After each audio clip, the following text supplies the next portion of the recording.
السلام عليكم ورحمة الله وبركاته. أهلا وسهلا بكم على قناة حلاوة أكلنا مع ندى الحديد. النهاردة قلنا عايزين نعمل كده حاجة في السريع. الدنيا حر جدا والواحد مهوش طايق يقف في المطبخ، فقلت هنعمل ايه؟ هنعمل شاورما مع بعض حلوة كده وخفيفة وسهلة خالص. الوصفة الأساسية لازم يكون فيها زبادي، وأنا ما عنديش زبادي فمش هوقف نفسي، هعملها من غير زبادي ومش هتحسوا خالص بأي فرق. عندي هنا نص كيلو من البانيه انا مقطعاه شرايح. عندي الخضروات اللي انا هحطها بصل، فلفل اخضر، عندي طماطمايه واحده مقطعاها، ليمون، وعندي هنا فلفل حراق انا حاطه نص فلفلايه بس عشان الحراق ما يكونش قوي يعني.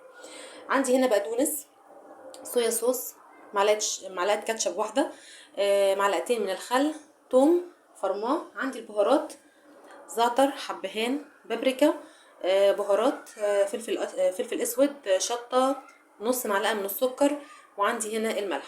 طبعا ده كله حسب رغبتكم، عايزين تكتروا عايزين تنقصوا ده حاجه تخصكم انتوا. دلوقتي بقى هناخد المكونات بتاعتنا دي كلها وهنروح على البوتاجاز وهنشوف هنعمل ايه مع بعض. يلا بينا.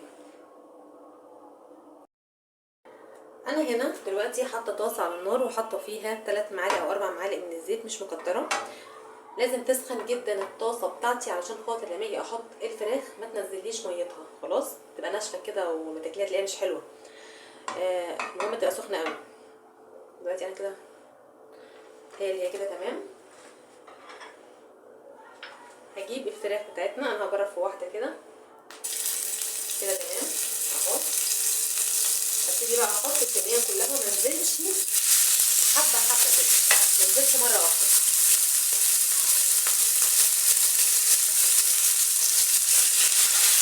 انا نزلت الميه بتاعتها وكده انا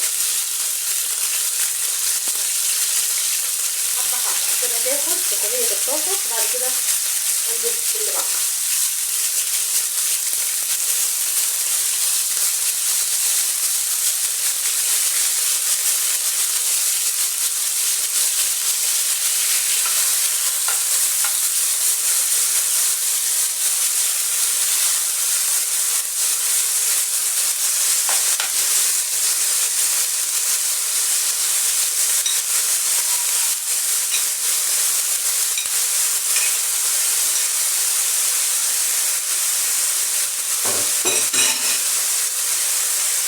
كده تمام. ما حاولش ان انا اقلبها قبل ما تاخد الصدمه كامله اهو. شوفوا هي بصوا كلها كانها بتتقلي، ما نزلتش الميه بتاعتها عشان خاطر كانت الطاسه سخنه والزيت سخن. وهي على النار كده دلوقتي انا طبعا معليه البوتاجاز، هحط البهارات بتاعتنا عليها اللي احنا قلنا عليهم كلهم اهو.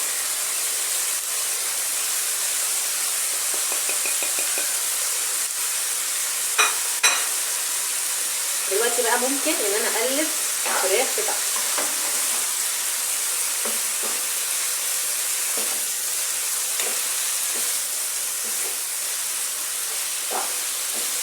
اقلبها تقليبه حلوه واسيبها شويه على النار بقى تاخد تدي مع بعضها.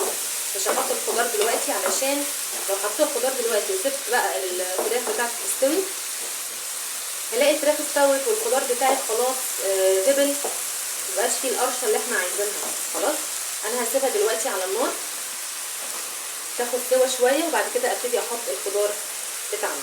المهم لما تيجوا تغسلوا الفراخ تغسلوها كويس عشان ريحه الزفاره، وانا كمان كنت حاطه عليها نص ليمونه وانا حطاها في الطبق كده علشان برضو لو فيها اي حاجه تكون خلاص مشيت خالص.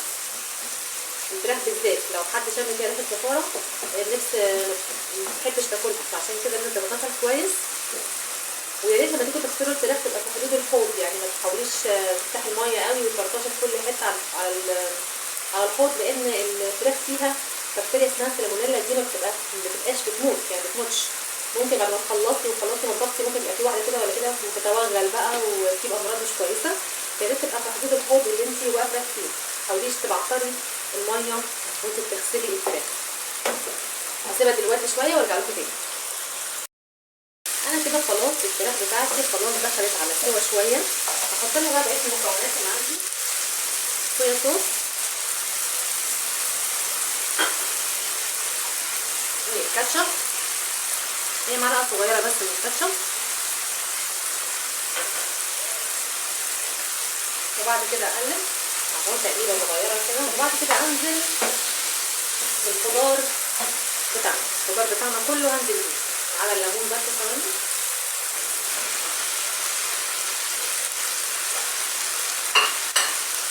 كده. تمام، هدي بقى تقليبه حلوه كده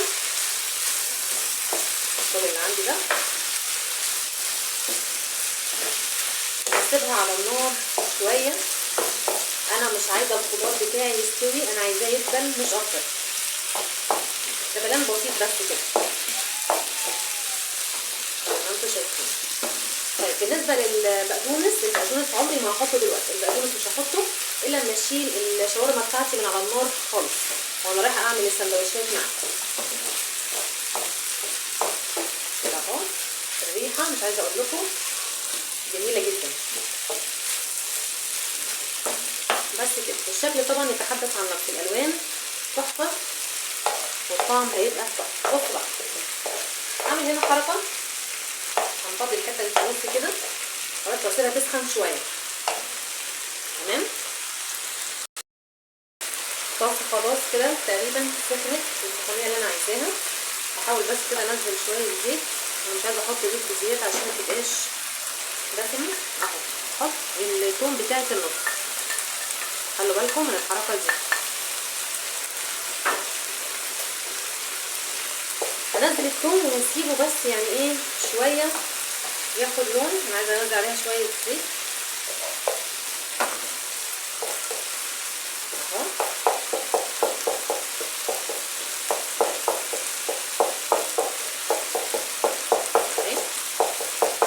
هسيبها لغايه لما تاخد لون بسيط كده.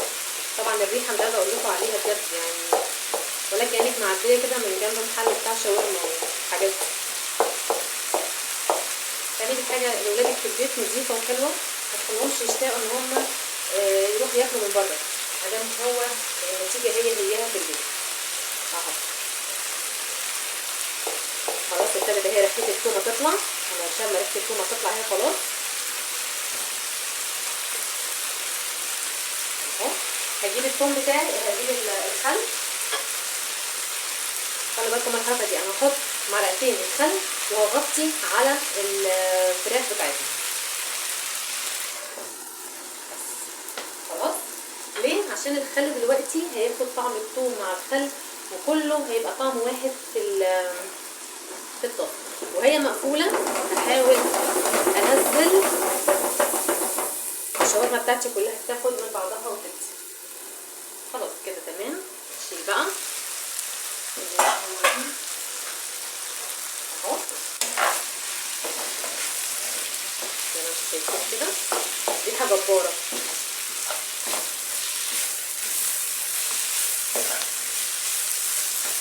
خلاص انا كده خلصت الشاورما بتاعتي.